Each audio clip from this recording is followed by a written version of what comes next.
Bismillahirrahmanirrahim. Assalamualaikum warahmatullahi wabarakatuh. Selamat pagi anak-anakku sekalian. Alhamdulillah dalam kesempatan kali ini kita masih bisa melaksanakan kewajiban sekolah. Alhamdulillah dalam kali ini Ibu akan membahas tentang Indonesia pada masa Hindu-Buddha, di mana di sini ada yang disebut dengan perkembangan agama dan budaya Hindu-Buddha di Nusantara. Nah, masuknya pengaruh Hindu-Buddha di Indonesia menandai berakhirnya masa prakarsa. Bukti awal masuknya pengaruh Hindu-Buddha di Indonesia adalah Yupa atau peninggalan kerajaan Kutai. Nah, perkembangan Hindu-Buddha di Indonesia ini terbagi menjadi dua bagian, yaitu teori masuknya Hindu-Buddha dan teori kerajaan Hindu-Buddha di Indonesia. Kemudian, teori masuknya Hindu-Buddha ke Indonesia itu dibagi menjadi 5 bagian. Ada teori kesatria, ada teori Waisya, ada teori Brahmana, ada teori Sudra, dan ada teori arus balik. Nah, di mana teori kesatria ini yaitu agama Hindu-Buddha dibawa oleh golongan prajurit atau kesatriaan. Teori Waisya, agama Hindu-Buddha masuk ke Indonesia dibawa oleh kaum pedagang dari India yang menetap dan menikah dengan penduduk setempat. Nah, jadi ini agama Hindu-Buddha ini masuk ke Indonesia itu oleh kaum pedagang yang berasal dari negara India yang menetap dan menikah di penduduk setempat. Kemudian teori Brahmana, yaitu agama Hindu masuk di Indonesia dibawa oleh kaum Brahmana yang diduga diundang oleh para penguasa lokal. Kemudian teori Sudra, yaitu agama Hindu Indonesia dibawa orang India yang berkastra Sudra. Yang terakhir yaitu teori arus balik, di mana masyarakat Indonesia memiliki peranan tersendiri dalam penyebaran dan pengembangan agama Hindu-Buddha. Nah, kerajaan Hindu-Buddha di Indonesia itu ada yang disebut dengan Kerajaan Kutai, di mana Lautan Cina Selatan dan Laut Sulawesi ini merupakan daerah kekuasaan Kerajaan Kutai. Nah, di sini ada peta lokasinya, bisa kalian lihat ya nanti. Kerajaan Kutai ini berkembang sejak abad 4 Masehi. Keberadaan Kerajaan Kutai dapat diketahui dari 7 buah prasasti Yupa yang ditemukan di Muara Kaman tepi Sungai Mahakam, yaitu para ahli memperkirakan Sungai Mahakam menjadi pusat aktivitas masyarakat Kutai. Nah, di kerajaan Kutai ini, agama Hindu Shiva berkembang menjadi agama resmi kerajaan. Perkembangan tersebut dibuktikan dengan adanya tempat suci yang dinamakan Waprakeswara. Kebudayaan Hindu di kerajaan Kutai juga mengalami proses akulturasi dengan kebudayaan lokal yang terlihat dari keberadaan Yupa pada setiap upacara kurban. Nah, kerajaan Hindu-Buddha yang disebut dengan Kerajaan Tarumanegara yaitu ada 2 sumber.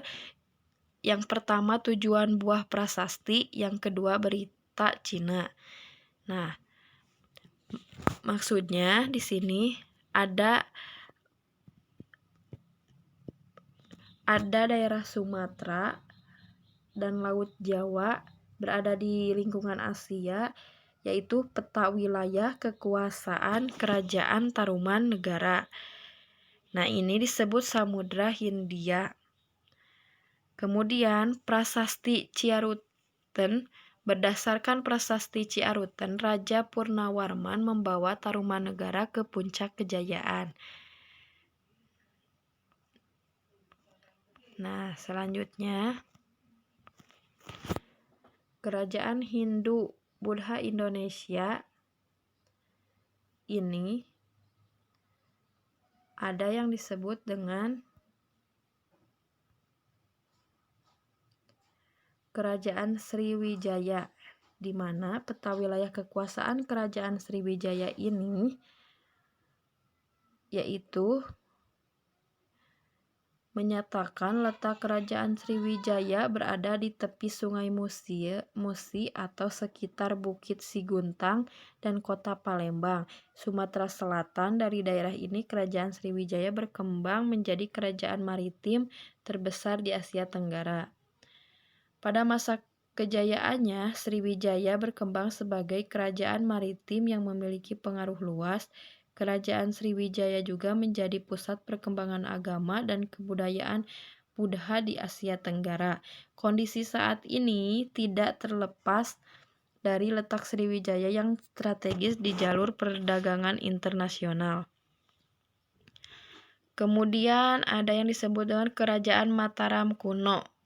Dibagi menjadi dua, yaitu Mataram kuno dinasti Sanjaya atau Hindu, yang kedua dinasti Sailendra Buddha. Jadi Hindu Buddha ini diapit oleh Mataram kuno, yaitu Rakai Pikatan. Nah, keberadaan dua dinasti seperti pada bagan menunjukkan masyarakat Mataram kuno menjunjung tinggi toleransi. Kondisi tersebut dibuktikan dengan keberadaan beberapa candi berbeda corak di lokasi perdekatan. Sebagai contoh, Candi Prambanan yang bercorak Hindu dan Candi Sewu yang bercorak Buddha. Nah, sekira abad 10 terjadi bencana gunung meletus di Mataram kuno. Dampaknya, Empu Sindok memindahkan pusat kerajaan Mataram kuno dari Jawa Tengah ke Jawa Timur karena ia membentuk dinasti Isyana dan mendirikan kerajaan Mendang Kamulan.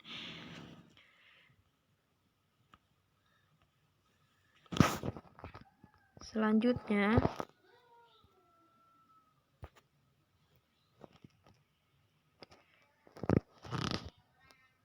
Kerajaan Kediri. Pada akhir kekuasaan Raja Airlangga, wilayah Kerajaan Medang Kamula dibagi menjadi dua, yaitu Panjalu dan Jenggala. Nah, Panjalu dan Jenggala sepeninggalan Raja Airlangga, kedua kerajaan tersebut mengalami perang saudara. Nah, perang saudara ini dalam perkembangannya Kerajaan Panjalu berhasil mengalahkan Kerajaan Jenggala. Kemudian, kemenangan Panjalu atas Jenggala pada tahun 1552 ini menandai lahirnya Kerajaan Kediri yang dipimpin oleh Samarawijaya. Kemudian, Kediri mencapai puncak kejayaan pada masa pemerintah Jayabaya. Pada masa ini, wilayah kekuasaan Kediri meliputi seluruh bekas wilayah Kerajaan Medang Kamulan. Selain itu, Kediri berhasil menguasai kembali Jenggala atau Penjalu Jayati. Nah, kerajaan Hindu Buddha yang selanjutnya yaitu Kerajaan Singasari. Nah, Kerajaan Singasari ini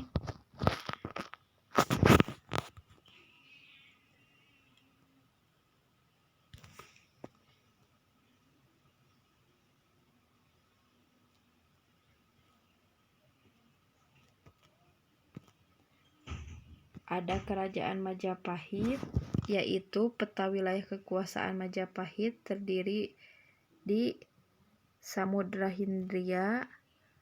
Bisa nanti kalian lihat di sini ya di peta ini.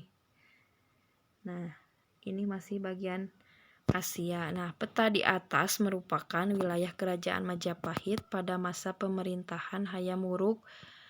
Dalam kitab Nagara Kertagama dijelaskan bahwa pada tahun 1357 Masehi, hampir seluruh wilayah Nusantara berhasil disatukan oleh Gajah Mada dan Hayam Wuruk di bawah kekuasaan Majapahit. Nah, ini salah satu aspek budaya yang berkembang pesat di Majapahit adalah kesastraan. Karya sastra yang berkembang di Majapahit antara lain Kitab Sutasoma, Negara Agama Arjuna Wijaya, Pararaton Sundayana, Ranggalawe, dan Surandakan. Nah, kemudian Kerajaan Buleleng. Kerajaan Buleleng ini diperintah oleh dinasti Marwadewa. Dinasti Marwadewa didirikan oleh Sri Kesari Marwadewa berdasarkan prasasti Belanjong.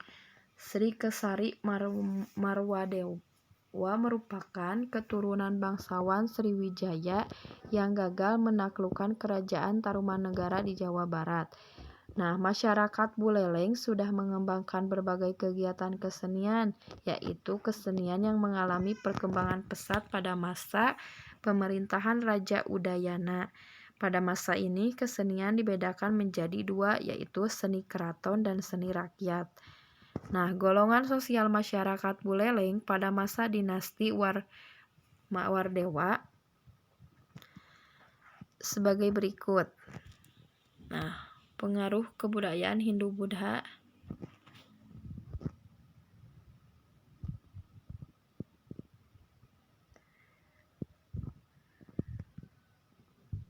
Nah,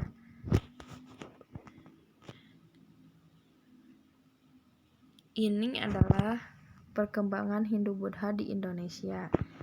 Nah, untuk bab 3 nanti kalian bisa cermati kembali dari PowerPoint ini. Nanti isi absen di kolom komentar kehadirannya. Kemudian nanti di grup sebelah Ibu akan memberikan tugas untuk kelas 10 MM, 10 TBSM, dan 10 ATP. Untuk pertemuan kali ini, mohon maaf apabila banyak kesalahan. Wabillahi taufiq wal hidayah. Wassalamualaikum warahmatullahi wabarakatuh.